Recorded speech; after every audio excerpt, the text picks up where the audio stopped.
30 Minutes 30 ನ್ಯೂಸ್ಗೆ ಸ್ವಾಗತ. ನಾನು ಚೇತನ್ ಹೂಗಾರ್. ಬೆಳಗ್ಗಿಂದ ಆಗಿರುವಂತಹ ಬೆಳವಣಿಗೆಗಳ ಬಗ್ಗೆ ಪ್ರಮುಖ ಸುದ್ದಿಗಳನ್ನು ಒಂದೊಂದಾಗಿ ನೋಡ್ತಾ ಹೋಗೋಣ. ಗೃಹ ಸಚಿವ ಆರ್ಗ ಜ್ಞಾನೇಂದ್ರ ಜಿಲ್ಲೆಯಲ್ಲಿ ದುಷ್ಕರ್ಮಿಗಳ ಅಟ್ಟಹಾಸ ನಿಲ್ಲುವಂತೆ ಕಾಣ್ತಾ ಇಲ್ಲ. ತಡರಾತ್ರಿ ಬೈಕ್ನಲ್ಲಿ ಮಾರಕಾಸ್ತ್ರಗಳನ್ನು ಹಿಡಿದುಕೊಂಡು ಬಂದಿರುವಂತಹ ಮುಸ್ಲಿಂ ಯುವಕರು ಹರ್ಷನ ಸಹೋದರಿ ಹಾಗೂ ಕುಟುಂಬಸ್ಥರಿಗೆ ಜೀವ ಬೆದರಿಕೆ ಹಾಕಿದ್ದಾರೆ. ಜೊತೆಗೆ ಓರ್ವ ಯುವಕನ ಮೇಲೆ ಕಲ್ಲಿನಿಂದ ಹಲ್ಲೆ ನಡೆಸಿದ್ದಾರೆ. ಸ್ಥಳೀಯರು ಬೆನ್ನಟ್ಟಲು ಆರಂಭಿಸಿದಾಗ ದುಷ್ಕರ್ಮಿಗಳು ಪರಾರಿಯಾಗಿದ್ದು, ಗಾಯಾಳು ಪ್ರಕಾಶ್ ಅನ್ನುವಂತನನ್ನ ಆಸ್ಪತ್ರೆಗೆ ದಾಖಲಿಸಿ ಚಿಕಿತ್ಸೆ ಕೊಡಲಾಗ್ತಾ ಇದೆ. ಆದ್ರಿಂದ ಶಾಂತವಾಗಿದ್ದಂಥ ಶಿವಮೊಗ್ಗ ಮತ್ತೆ ಪ್ರಕ್ಷುಬ್ಧ ವಾತಾವರಣಕ್ಕೆ ತಿರುಗಿದಂತಾಗಿದೆ. ರಾತ್ರಿ ಬಸ್ ಸ್ಟ್ಯಾಂಡಿಂದ ಬರ್ತಿದ್ದೆ ನಾನು. ನಮ್ಮ ಫ್ರೆಂಡು ಆಟೋದಲ್ಲಿ ಬಿಟ್ಟು ಹೋದಂಗೆ ಸ್ವಲ್ಪ ಮುಂದೆ 3 ಹೆಜ್ಜೆ ಇಟ್ಟೆ, ಬಂದು ನನಗೆ ಹೊಡೆದ್ರು ಸರ್. ಅವರು ಮುಸ್ಲಿಮ್ಸ್ ಹುಡುಗರು ಸರ್. ಅವ್ರು 3 ಮಂದಿ ಇದ್ದರು. ಒಂದು ವೆಹಿಕಲ್ 3 ಜನ ಇದ್ದರು. ಬಂದು RXS ಗಂಡುಗಳ ಹಿಂಗೆ ಅಂತ ಹೇಳಿ ಬಂದು ಹೊಡ್ತೀವಿ ಸರ್.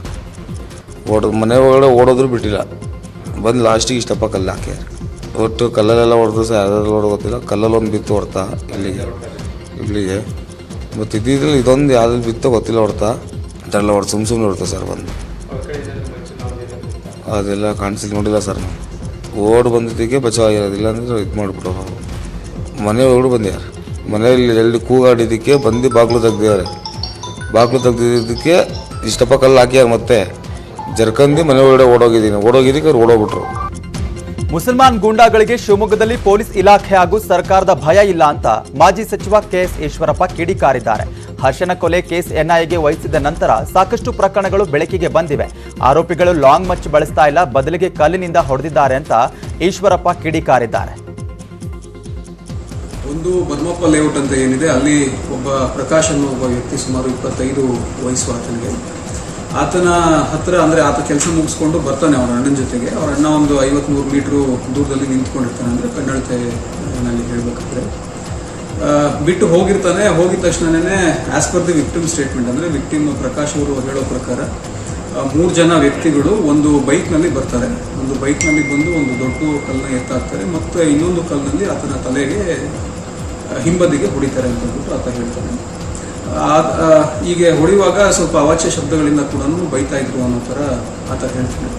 ಇಮಿಡಿಯೇಟ್ಲಿ ನಮಗೆ ಮಾಹಿತಿ ಬಂದು ನಮ್ಮ ಸ್ಟಾಫ್ ಕೂಡ ಅದನ್ನು ಹಾಸ್ಪಿಟಲ್ಗೆ ಶಿಫ್ಟ್ ಮಾಡಿ, as per the doctors statement minor injuries ಆಗಿದೆ, ಈಸ್ ಔಟ್ ಆಫ್ ಡೇಂಜರ್ ಅಂತ ಡಾಕ್ಟರ್. ಸರ್, ನಿನ್ನೆ 11 ಕಾಲಿಗೆ 3 ಅಥವಾ 4 ಬೈಕಲ್ಲಿ ತುಂಬಾ ಸ್ಪೀಡಲ್ಲಿ ಬಂದಿದ್ದಾರೆ. ಅಲ್ಲಿಬ್ರು ಹೆಣ್ಮಕ್ಳಿಗೆ ತಲೆ ಮೇಲೆ ಈ ತರ ಇದು ಮಾಡಿದ್ದಾರೆ. ಅದಾದ್ಮೇಲೆ ಮುಂದೆ ಬಂದಿದ್ದಾರೆ. ನಮ್ಮನೆ ಹತ್ರ ಬಂದ್ಬಿಟ್ಟು ಇವಾಗ 11 ಕಾಲು ಅಂದ್ರೆ ಎಲ್ಲರೂ ಮಲ್ಕೊಂಡಿರೋ ಟೈಮ್, ತುಂಬಾ ಪ್ರಶಾಂತವಾಗಿತ್ತು. ಅವಾಗ ಅವ್ರು ಬಂದಿರೋ ಗಾಡಿ ಸ್ಪೀಡು ಕೂಕೊಂಡೇ ಬಂದ್ರು.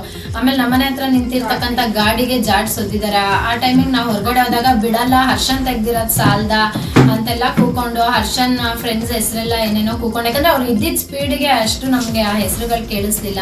ಅವರು ಹಂಗೆ ಮುಂದಕ್ಕೆ ಹೋಗಿ ಅಲ್ಲಿ ಮತ್ತೆ ನೋಡಿ ಅಲ್ಲೆಲ್ಲ ಇಲ್ಲಿಂದ ಎಲ್ಲ ಹೆಣ್ಮಕ್ಳು ಆಚೆ ಓಡ್ ಬರೋ ಅಷ್ಟರಲ್ಲಿ ಅಲ್ಲಿ ಜ್ಞಾನಪ್ರಭಾ ಸ್ಕೂಲ್ ಹತ್ರ ಹೋಗಿ ಮತ್ತೆ ಅಲ್ಲಿ ಯಾರಿಗೋ ಒಬ್ರಿಗೆ ಮೂಗಿಗೇನೋ ಏಟಾಗಿದೆ ಅಂತ ಅವ್ರು ಹೇಳಿದ್ರು. ಇಲ್ಲಿ ರಾಷ್ಟ್ರದ್ರೋಹಿ ಚಟುವಟಿಕೆಗಳು ನಾವು ಇನ್ನೂ ಶಿವಮೊಗ್ಗದಲ್ಲಿ ಜೀವಂತ ಇದೆ ಅನ್ನೋ ತೋರಿಸೋದಕ್ಕೋಸ್ಕರ ಕಲ್ಲು ತಗೊಂಡು ಒಬ್ಬ ಪ್ರಕಾಶ್ ಅನ್ನೋ ಹುಡುಗನ ಹೊಡೆದಿದ್ದಾರೆ ಮತ್ತು ಅಶ್ವಿನಿ ಮನೆ ಮುಂದೆ ಅವ್ರ ಹೇಳಿಗಳ ರೂಪ ಕೂತ್ಕೊಂಡು ಹೋಗಿದ್ದಾರೆ. ನಾನು ಇಷ್ಟು ಮಾತ್ರ ಒತ್ತಾಯ ಮಾಡ್ತೀನಿ, ರಾಜ್ಯ ಸರ್ಕಾರ ಈ ರೀತಿ ರಾಷ್ಟ್ರದ್ರೋಹಿ ವ್ಯಕ್ತಿಗಳ ಬಗ್ಗೆ ಇನ್ನೂ ಶಿವಮೊಗ್ಗದಲ್ಲಿ ಯಾರು ಈ ಬದುಕುಗಳು ಮಾಡ್ತಾ ಇದ್ದಾರೋ ಅಂಥ ವ್ಯಕ್ತಿಗಳ ಬಗ್ಗೆ ತಕ್ಷಣ ಅವ್ರ ಬಗ್ಗೆ ಕಠಿಣ ಕ್ರಮ ತಗೋಬೇಕು. ಎರಡನೇದು, ಆ PFI ಸಂಘಟನೆ ಇನ್ನೂ ಇಲ್ಲಿ ಶಿವಮೊಗ್ಗದಲ್ಲಿ ಜೀವಂತವಾಗಿ ಇದೆಯೋ ಇನ್ನೂ ನನಗೆ ಗೊತ್ತಿಲ್ಲ. ಅದ್ರ ಬಗ್ಗೆ ಕೂಡ ಹೆಚ್ಚಿನ ಗಮನವನ್ನು ರಾಜ್ಯ ಸರ್ಕಾರ ಗಮನಿಸಬೇಕು ಅಂತ ಒತ್ತಾಯ ಮಾಡೋಕ್ಕೆ ಇಷ್ಟಪಡ್ತಾರೆ. ಕೊಯಮತ್ತೂರಿನಲ್ಲಿ ಕಾರು ಸ್ಫೋಟ ಪ್ರಕರಣಕ್ಕೆ ಸಂಬಂಧಿಸಿದಂತೆ ಮತ್ತೆ 5ರನ್ನ ಬಂಧಿಸಲಾಗಿದೆ. ಮೊಹಮ್ಮದ್ ತಲ್ಕಾ, ಮೊಹಮ್ಮದ್ ಅಜೀರುದ್ದೀನ್, ರಿಯಾಜ್, ಫಿರೋಜ್, ಇಸ್ಮಾಯಿಲ್, ನವಾಜ್, ಇಸ್ಲಾಮಿಯನ್ನ ಅರೆಸ್ಟ್ ಮಾಡಲಾಗಿದೆ. ಆರೋಪಿಗಳು ಕಾರಿಗೆ ಸ್ಫೋಟ ತುಂಬುವಾಗಂತ ಸ್ಥಳದಲ್ಲಿದ್ದರು. ಘಟನೆ ಬಳಿಕ ಪೊಲೀಸರಿಗೆ ಉಗ್ರ ಕೃತ್ಯದ ಬಗ್ಗೆ ಅನುಮಾನ ಮೂಡಿದ್ದು, ಅದಕ್ಕೆ ಪುಷ್ಟಿ ನೀಡುವಂತೆ ಮೃತ ಮೊಬಿನ್ ಮನೆಯಲ್ಲಿ ಕೆಲ ಸ್ಫೋಟಕಗಳು ಸಿಕ್ಕಿದ್ದಾವೆ. ಬಾಂಬ್ ಬ್ಲಾಸ್ಟ್ ವಿಚಾರಕ್ಕೆ ತಮಿಳುನಾಡು ಸರ್ಕಾರಕ್ಕೆ ಬಿಜೆಪಿ ರಾಜ್ಯಾಧ್ಯಕ್ಷ ಅಣ್ಣಾಮಲೈ ಚಾಟಿ ಬೀಸಿದ್ದಾರೆ. ಕಾರ್ ಸ್ಫೋಟದ ಬಗ್ಗೆ ಜನರನ್ನ ಭೇಟಿಯಾಗಲು ಮಾತನಾಡಲು ಯಾಕೆ ಹಿಂಜರಿಕೆ? DMK ಅಸಮರ್ಥ ಆಡಳಿತದಿಂದಾಗಿ ಆತ್ಮಾಹುತಿ ದಾಳಿ ನಡೀತಾ ಇದೆ ಅಂತ ಜನರ ಸಾವು ನೋವುಗಳವರೆಗೂ ಕೂಡ ನೀವು ಕಾಯ್ತಾ ಇದ್ದೀರಾ ಅಂತ ಸ್ಟಾಲಿನ್ ಸರ್ಕಾರದ ವಿರುದ್ಧ ಅಣ್ಣಾಮಲೈ ಆಕ್ರೋಶವನ್ನ ಹೊರಹಾಕಿದ್ದಾರೆ. ಬೆಂಗಳೂರಿನ ತಿಲಕ್ ನಗರದಲ್ಲಿ ಅರೆಸ್ಟ್ ಆಗಿರುವಂತಹ ಶಂಕಿತ ಉಗ್ರರ ತನಿಖೆಯನ್ನ ಎನ್ಐಎ ಅಧಿಕಾರಿಗಳು ಬಹುತೇಕ ಮುಗಿಸಿದ್ದಾರೆ. ಎನ್ಐಎ ಟೀಮ್ ಶಂಕಿತ ಉಗ್ರರನ್ನ 5 ದಿನ ವಿಚಾರಣೆಗೊಳಪಡಿಸಿತ್ತು. ಇದೀಗ ಟೆಲಿಗ್ರಾಮ್ ಗ್ರೂಪ್ ರಿಟ್ರೀವ್ ರಿಪೋರ್ಟ್ ಕೂಡ ಎನ್ಐಎ ಕೈಗೆ ಸೇರಿದೆ. ಶಂಕಿತ ಉಗ್ರರು ಆಲ್ ಖೈದಾ ಸಂಪರ್ಕದಲ್ಲಿದ್ದರು ಎಂಬ ಸಾಕ್ಷ್ಯ ಕೂಡ ಸಿಕ್ಕಿದಂತೆ. ಟೆಲಿಗ್ರಾಂನಲ್ಲಿ 2 ಗ್ರೂಪ್ಗಳನ್ನ ಮಾಡಿಕೊಂಡಿದ್ದ ಶಂಕಿತ ಉಗ್ರರು ಅಖ್ತಲ್ ದಿ ಈಗಲ್ ಆಫ್ ಖೊರಾಸನ್ ಅಂತ ಹಿಂದರ್ ಈಗಲ್ ಗ್ರೂಪ್ ಅಂತ ಹೆಸರಿಟ್ಟಿದ್ದಾರಂತೆ. ಕೋಮು ಸೌಹಾರ್ದಕ್ಕೆ ಕೆಡಕಿದಂತ ಚರ್ಚೆ ನಡೆಸಿದ್ರು. ಈ ಆರೋಪಿಗಳಿಗೆ ಸೌದಿ ಅರೇಬಿಯಾ, ಅಫ್ಘಾನಿಸ್ತಾನ ಮೂಲದ ಲಿಂಕ್ಗಳಿತ್ತಂತೆ. ಚಿತ್ರದುರ್ಗದ ಮುರುಘಾಸ್ವಾಮಿ ವಿರುದ್ಧ 2ನೇ ಪೋಕ್ಸೋ ಪ್ರಕರಣ ದಾಖಲಾಗಿದೆ. ಮೈಸೂರಿನಿಂದ ಚಿತ್ರದುರ್ಗ ಸಿಡಬ್ಲ್ಯೂಸಿಗೆ 2 ಸಂತ್ರಸ್ತ ಬಾಲಕಿಯರು ಬಂದಿದ್ದಾರೆ. ಅದೇ ಬಾಲಕಿಯರು ಸಿಆರ್ಪಿಸಿ 164 ಅಡಿ ಚಿತ್ರದುರ್ಗ ಕೋರ್ಟ್ ಜಡ್ಜ್ ಎದುರು ಹೇಳಿಕೆಯನ್ನ ದಾಖಲಿಸಿದ್ದಾರೆ. ಅಲ್ಲದೆ ಪ್ರಕರಣದ 6-7ನೇ ಆರೋಪಿಗಳ ಜಾಮೀನು ಅರ್ಜಿ ವಿಚಾರಣೆ ಹಿನ್ನೆಲೆಯಲ್ಲಿ ಸಂತ್ರಸ್ತ ಬಾಲಕಿಯರ ಪರ ವಕೀಲರು ಆಕ್ಷೇಪಣಾ ಅರ್ಜಿಯನ್ನ ಸಲ್ಲಿಸಿದರು. ಆದ್ದರಿಂದ ನಿರೀಕ್ಷಣಾ ಜಾಮೀನು ಅರ್ಜಿ 28ಕ್ಕೆ ಮುಂದೂಡಿಕೆ ಮಾಡಲಾಗಿದೆ. ಕೋಲಾರದಿಂದ ತೆರಳುತ್ತಾ ಇದ್ದ ವಾಹನ ಮೇಲೆ ತಮಿಳುನಾಡಿನಲ್ಲಿ ಕಲ್ಲು ತೂರಾಟ ಮಾಡಲಾಗಿದೆ. ನಿನ್ನೆ ತಡರಾತ್ರಿ ಚೆನ್ನೈನ ತಿರುವಲ್ಲೂರು ಬಳಿ ಘಟನೆ ನಡೆದಿದೆ. ಕೋಲಾರದಿಂದ ಚಾಲಕ ಮನೋಜ್, ಕ್ಲೀನರ್ ಮಂಜು ತರಕಾರಿ ಮಾರಾಟಕ್ಕೆಂತ ತೆರಳುತ್ತಾ ಇದ್ರು. ಆಗ ಇಬ್ಬರ ಮೇಲೆ ಕೆಲ ಕಿಡಿಗೇಡಿಗಳು ಹಲ್ಲೆ ನಡೆಸಿದ್ದಾರೆ. ಪೊಲೀಸರಿಗೆ ಮಾಹಿತಿ ನೀಡಿದ್ದಕ್ಕೆ ಮತ್ತೆ ಕಲ್ಲು ತೂರಾಟ ನಡೆಸಿ ಬುಲೆರೋ ವಾಹನದ ಗಾಜಿಯನ್ನ ಪುಡಿ ಮಾಡಿದ್ದಾರೆ. 20,000 ಹಣ, ವಾಹನ ಕೀ, ಬೈಕ್ ಕಸಿದು ಪರಾರಿಯಾಗಿದ್ದಾರೆ.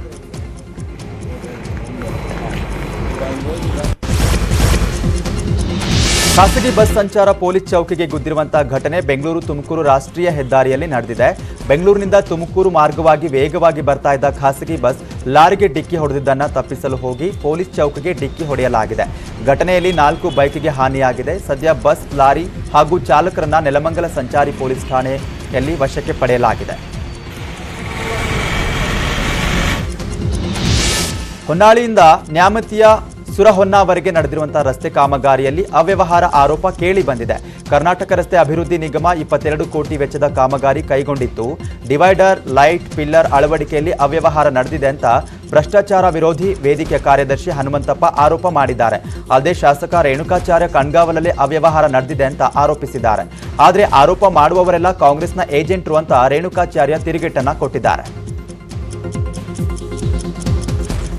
ಹೊನ್ನಾಳಿ ತಾಲೂಕು ಮತ್ತು ನ್ಯಾಮತಿ ತಾಲೂಕು ಸುರ್ವನ್ನೆ ತನಕ ಸುಮಾರು 15 ಕಿಲೋಮೀಟ್ರಲ್ಲಿ 22 ಕೋಟಿ ವೆಚ್ಚದಲ್ಲಿ ರೋಡ್ ಡಿವೈಡರ್ ಮತ್ತು ಅಲಂಕಾರಿಕ ದೀಪಗಳ ಕಾಮಗಾರಿ ನಡೀತಾ ಇದೆ. ಆ ಕಾಮಗಾರಿಗೆ ಸಂಬಂಧಪಟ್ಟಂತೆ ಮಾಹಿತಿ ಕೊಟ್ಟರೆ ನಾವು ಸಿಗಾಕೊಳ್ತೀವಿ ಅನ್ನೋ ಭಯ ಅವರಿಗೆ. ಹಾಗಾಗಿ ಇದು 22 ಕೋಟಿ ವೆಚ್ಚದಲ್ಲಿ ಹೊನ್ನಾಳಿ ತಾಲೂಕಿನಲ್ಲಿ ಸನ್ಮಾನ್ಯ ಶಾಸಕರಾದ MP ರೇಣುಕಾಚಾರ್ಯರವರು ಅಂದರೆ ಇವ್ರ ಗಮನಕ್ಕೆ ಬಂದಿಲ್ವಾ? ಪ್ರತಿನಿತ್ಯ ಪತ್ರಿಕೆಗಳಲ್ಲಿ ಹೇಳ್ತಾರೆ ನಾನು ಭ್ರಷ್ಟಾಚಾರ ರಹಿತವಾಗಿ ಮಾಡ್ತೀನಿ. ಯಾಕೆ ಈ ವಿಚಾರದಲ್ಲಿ ನೀವು ಅಥವಾ ಇಲ್ಲಿ ಕೆಲಸ ನಡೀತಾ ಇರ್ತಕ್ಕಂಥ ನಿಮ್ಮ ಗಮನಕ್ಕೆ ಬಂದವಲ್ಲ ಅಂದರೆ ಈ ದುಡ್ಡನ್ನು ತಂದಿರೋದು ನೀವೇ ಅಂತ ಹೇಳ್ಕೊಳ್ತೀರಿ ಅಂದಾಗ ನೀವು ಇಲ್ಲಿ ಯಾಕೆ ಇದು ಮಾಡ್ತಾ ಇಲ್ಲ? ಹಾಗಾಗಿ ಬೇಡಣ ಭ್ರಷ್ಟಾಚಾರ ಮಾಡಿದವರು ಸುಮ್ಮನೆ ವೇದಿಕೆ ಕಟ್ಟಿ ಅಂತಾರೆ. ಭ್ರಷ್ಟಾಚಾರ ಮಾಡಿದವರು ವೇದಿಕೆ ಅವ್ರ ಬಗ್ಗೆ ಮಾತಾಡೋದಕ್ಕೇನು ಈ ಕ್ಷೇತ್ರದ ಇಷ್ಟು ಕೆಲಸ ಆಗಿದಾವಲ್ಲ, ಯಾರು ಇಂಥ ಆರೋಪ ಮಾಡ್ತಾರಲ್ಲ ಅವರೆಲ್ಲ ಹಿಂಬಾಗ್ಲಿಂದ ಕಾಂಗ್ರೆಸ್ ಏಜೆಂಟ್ರು ಅಷ್ಟೇ. ಟೀಕೆ ಮಾಡ್ತಾರೆ, ಟೀಕೆ ಮಾಡೋಕ್ಕೆ ಉತ್ತರ ಕೊಡಲ್ಲ. ನನಗೆ ಗೊತ್ತಿದೆ ಇವ್ರು ಏನೇನು ಭ್ರಷ್ಟಾಚಾರ ಮಾಡಿದರೆ, ಇವ್ರನ್ನ ಎಲ್ಲೆಲ್ಲಿ ಏನು ಮಾಡಿದ್ರೆ ಎಲ್ಲ ಗೊತ್ತಿದೆ. ಸುಮ್ಮನೆ ದಿನ ಅಷ್ಟೇ ದುಡ್ಡು ಕೊಡಬೇಕು, ಕಾಂಟ್ರಾಕ್ಟ್ರು ಗುತ್ತಿಗೆ ದುಡ್ಡು ಕೊಡಲಿ, ಇಂಜಿನಿಯರ್ಸ್ ಬ್ಲಾಕ್ ಮೇಲ್ ಮಾಡೋದು, ಕೊಳ್ಳಿ ಅಂದ ತಕ್ಷಣ ಆರೋಪಗಳು ಇಂಥವ್ರು ಭಾಳ ಜನ ಹುಡ್ಕೊಂಬಿಡ್ತಾರೆ. ಈ ಇವಕ್ಕೆಲ್ಲ ಬ್ಲಾಕ್ ಮೇಲರ್ಸ್ ಇದ್ರಲ್ಲ. ನಾವು ಸ್ವತಂತ್ರವಾಗಿ ಕೆಲಸ ಮಾಡೋಕ್ಕೆ ಅದಕ್ಕೆ ಫ್ರೀ ಬಿಟ್ಟಿದ್ವಿ ಪಕ್ಷಾತೀತವಾಗಿ.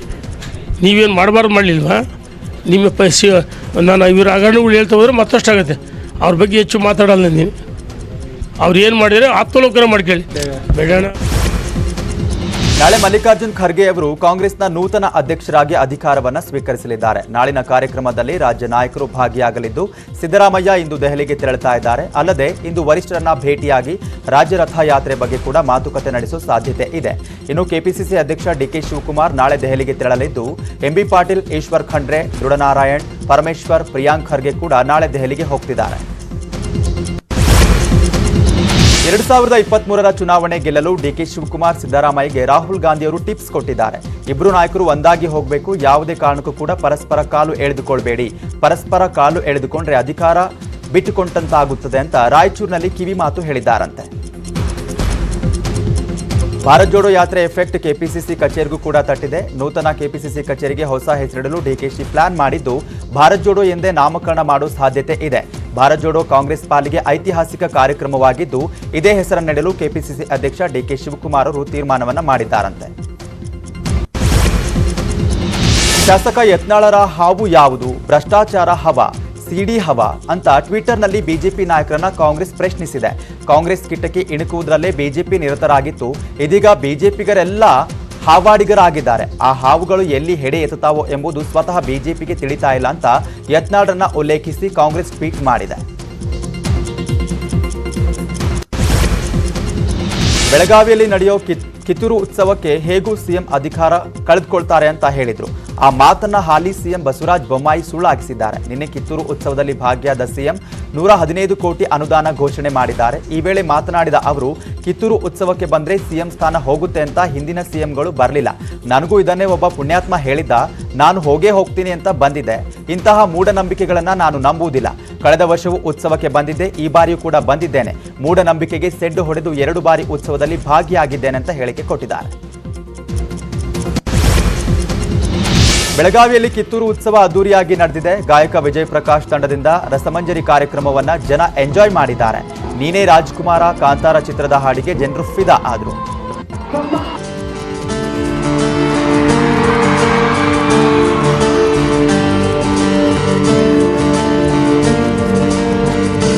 ಬೊಂಬೆ ಹೇಳುತ್ತೈತೆ ಮತ್ತೆ ಹೇಳುತ್ತೈತೆ ನೀನೇ ರಾಜಕುಮಾರ. ಬೆಳಕೊಂದು ಹೊಸಲಿಗೆ ಬಂದು ಬೆಳಗಿದೆ ಮನೆಯ ಮನಗಳಗಿಂದು. ಆರಾಧಿಸೋ ರಾಜರತ್ನನು ಬೀಳಿಸಿಯೇ ನೋಡು.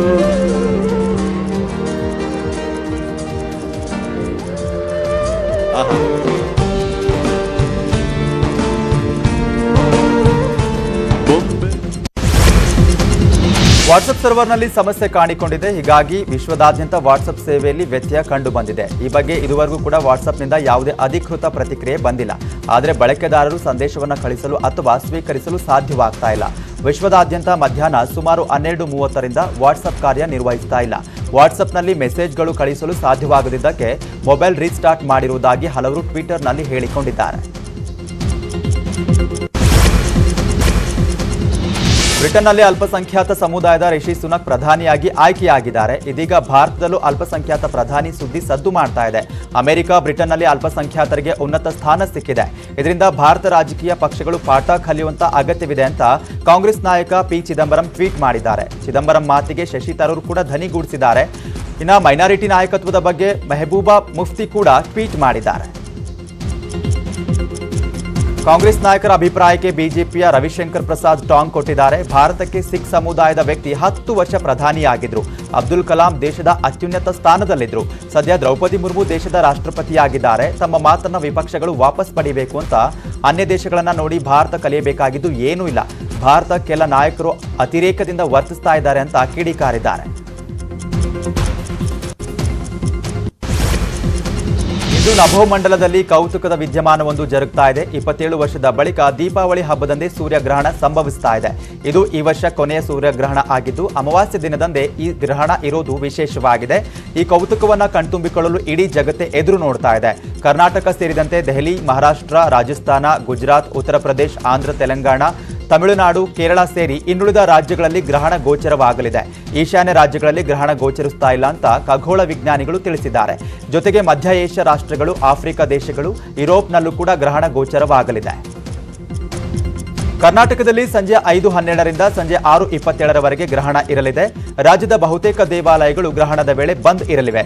ಗ್ರಹಣದ ಆದ್ಮೇಲೆ ದೇಗುಲ ಶುಚಿಗೊಳಿಸಿ ವಿಶೇಷ ಪೂಜೆಗೆ ಸಿದ್ಧತೆ ನಡೀತಾ ಇದೆ.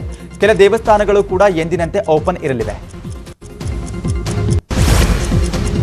ಪಟಾಕಿಯಿಂದ ಗಾಯಗೊಳ್ಳುತ್ತಿರುವ ಮಕ್ಕಳ ಸಂಖ್ಯೆ ಹೆಚ್ಚಾಗ್ತಾ ಇದೆ. ದೀಪಾವಳಿ ಹಬ್ಬದ ಮೊದಲ ದಿನವೇ ಪಟಾಕಿಯಿಂದ 12 ಮಂದಿ ಗಾಯಗೊಂಡಿದ್ದು, ಒಂದೇ ದಿನ 7 ಮಂದಿ ಮಿಂಟೋ ಆಸ್ಪತ್ರೆಗೆ ದಾಖಲಾಗಿದ್ದಾರೆ.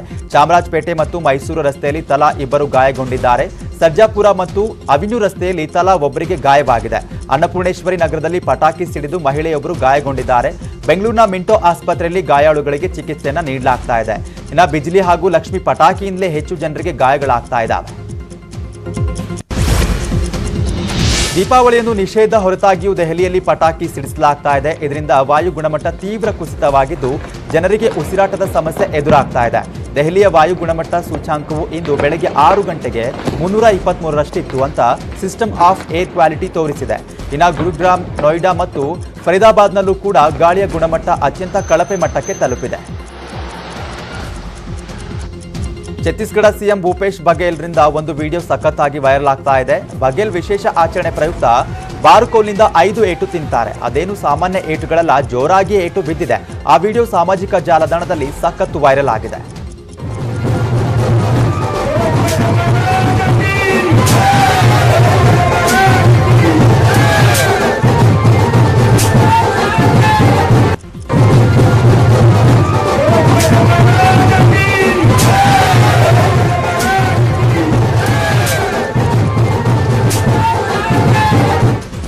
ದೀಪಾವಳಿ ಹಬ್ಬ ಅಂದ್ರೆ ನಮಗೆ ನೆನಪಾಗಿ ಬರೋದು ಪಟಾಕಿ. ಆದರೆ ಪಟಾಕಿಯನ್ನ ಕ್ರೇಜಿ XYZ ಯೂಟ್ಯೂಬರ್ ಡಿಫರೆಂಟ್ ಆಗಿ ಹೊಡೆದಿದ್ದಾರೆ. ತನ್ನ ಶಿಫ್ಟ್ ಕಾರಿನ ಮೇಲೆ 1 ಲಕ್ಷ ಪಟಾಕಿಯನ್ನ ಅಲಂಕರಿಸಿ ಸಿಡಿಸಿದ್ದಾನೆ. ರಾಜಸ್ಥಾನದ ಅಲ್ವಾರ್ನಲ್ಲಿ ಈ ಘಟನೆ ನಡೆದಿದ್ದು ವೇವ್ಸ್ಗಾಗಿಯೇ ಯೂಟ್ಯೂಬರ್ ಈ ರೀತಿ ಮಾಡಿದ್ದಾನೆ. ಕಾರು ಸಹ ಏನು ಡ್ಯಾಮೇಜ್ ಆಗದೆ ಕಪ್ಪು ಬಣ್ಣಕ್ಕೆ ತಿರುಗಿದೆ.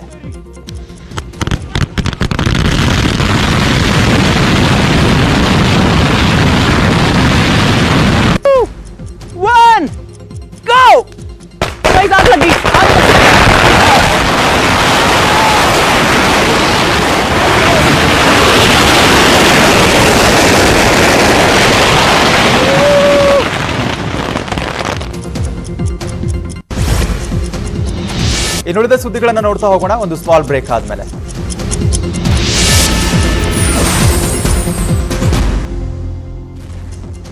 Welcome back. ಇನ್ನುಳಿದ ಸುದ್ದಿಗಳನ್ನು ಒಂದೊಂದಾಗಿ ನೋಡ್ತಾ ಹೋಗೋಣ. ದೇಶದಲ್ಲಿ ಅಷ್ಟೇ ಅಲ್ಲ, ವಿದೇಶದಲ್ಲೂ ಕೂಡ ದೀಪಾವಳಿ ಸಂಭ್ರಮ ಮನೆ ಮಾಡಿದೆ. ಅಮೆರಿಕದ ವೈಟ್ ಹೌಸ್ನಲ್ಲಿ ದೀಪಾವಳಿಯನ್ನು ಸಂಭ್ರಮದಿಂದ ಆಚರಿಸಲಾಯಿತು. ಅಮೆರಿಕ ಅಧ್ಯಕ್ಷ ಜೋ ಬೈಡೆನ್ ಹಾಗೂ ಅವರ ಪತ್ನಿ ಶ್ವೇತಭವನದಲ್ಲಿ ಭಾರತೀಯರ ಜೊತೆಗೆ ದೀಪಾವಳಿನ ಆಚರಣೆ ಮಾಡಿದ್ದಾರೆ. ಇನ್ನು ಶುಭಾಶಯ ಕೂಡ ಕೋರಿದ್ದಾರೆ. ಇನ್ನು ಅಮೆರಿಕ ಉಪಾಧ್ಯಕ್ಷೆ ಭಾರತೀಯ ಮೂಲದವರಾದ ಕಮಲ್ ಹ್ಯಾರಿಸ್ ಕೂಡ ದೀಪಾವಳಿ ಹಬ್ಬವನ್ನು ಸಡಗರ ಸಂಭ್ರಮದಿಂದ ಆಚರಣೆ ಮಾಡಿದ್ದಾರೆ.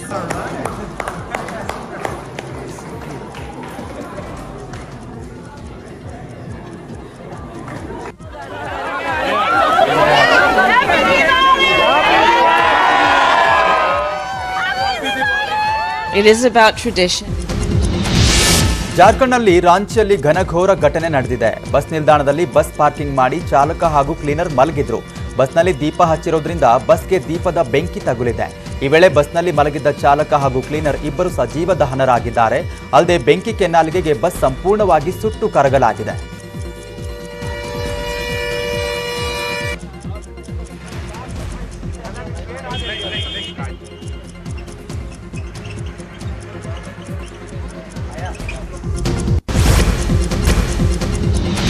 ಮೊನ್ನೆ ಪಾಕಿಸ್ತಾನ ವಿರುದ್ಧ ಪಂದ್ಯದಲ್ಲಿ ಭಾರತ ಭರ್ಜರಿ ಗೆಲುವು ಕಂಡಿತ್ತು. ಅಂದು ನಡೆದ ಘಟನೆಯ ವಿಡಿಯೋ ಒಂದು ಸಖತ್ ವೈರಲ್ ಆಗಿದೆ. ಪಾಕಿಸ್ತಾನ ಅಭಿಮಾನಿಯೊಬ್ಬ ಪಾಕ್ ರಾಷ್ಟ್ರಧ್ವಜವನ್ನ ಉಲ್ಟಾ ಹಿಡಿದಿದ್ದ. ಆಗ ಭಾರತೀಯ ಅಭಿಮಾನಿಗಳು ಸರಿಯಾಗಿ ಧ್ವಜ ಹಿಡಿದುಕೊಳ್ಳುವಂತೆ ಹೇಳಿರುವಂತಹ ವಿಡಿಯೋ ಸಾಮಾಜಿಕ ಜಾಲತಾಣದಲ್ಲಿ ಸಾಕಷ್ಟು ವೈರಲ್ ಆಗಿದೆ. ಪಾಕ್ ಅಭಿಮಾನಿಯ ಕಾಲೆಳೆದಿರುವ ಟೀಂ ಇಂಡಿಯಾ ಅಭಿಮಾನಿಗಳು ಸರಿಯಾಗಿ ಧ್ವಜವನ್ನೇ ಹಿಡಿಯೋಕೆ ಬರಲ್ಲ, ಇವರಿಗೆ ಕಾಶ್ಮೀರ ಬೇಕಂತೆ ಅಂತ ಹೇಳಿದ್ದಾರೆ.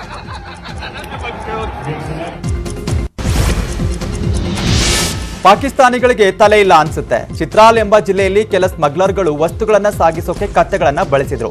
ಅದನ್ನ ಪೊಲೀಸರು ಗಮನಿಸ್ತಾ ಇದ್ದಂತೆ ಆರೋಪಿಗಳು ಓಡಿ ಹೋಗಿದ್ದಾರೆ. ತಲೆಕೆಟ್ಟ ಪೊಲೀಸರು 6 ಕತ್ತೆಗಳನ್ನ ಬಂಧಿಸಿದ್ದಾರೆ. ರಾಕಿಂಗ್ ಸ್ಟಾರ್ ಯಶ್ ಕುಟುಂಬ ದೀಪಾವಳಿ ಸಂಭ್ರಮದಲ್ಲಿದೆ. ಯಶ್ ಮಕ್ಕಳ ಜೊತೆ ದೀಪಾವಳಿ ಹಬ್ಬವನ್ನ ಸೆಲೆಬ್ರೇಟ್ ಮಾಡಿದ್ದಾರೆ. ಸೋಷಿಯಲ್ ಮೀಡಿಯಾದಲ್ಲಿ ಹಬ್ಬದ ಫೋಟೋಗಳನ್ನ ಶೇರ್ ಮಾಡುವ ಮೂಲಕ ಯಶ್ ಅಭಿಮಾನಿಗಳಿಗೆ ವಿಶ್ ಮಾಡಿದ್ದಾರೆ. ಇದಾಗಿತ್ತು ಇವರೆಗಿನ ಪ್ರಮುಖ ಅಪ್ಡೇಟ್ಸ್. ನೋಡ್ತಾ ಇರಿ ನ್ಯೂಸ್ 18 ಕನ್ನಡ. ಜಾಲ ನಮ್ಮದು, ಬಲ ನಿಮ್ಮದು. ಮುಖ್ಯಾಂಶಗಳ ಪ್ರಾಯೋಜಕರು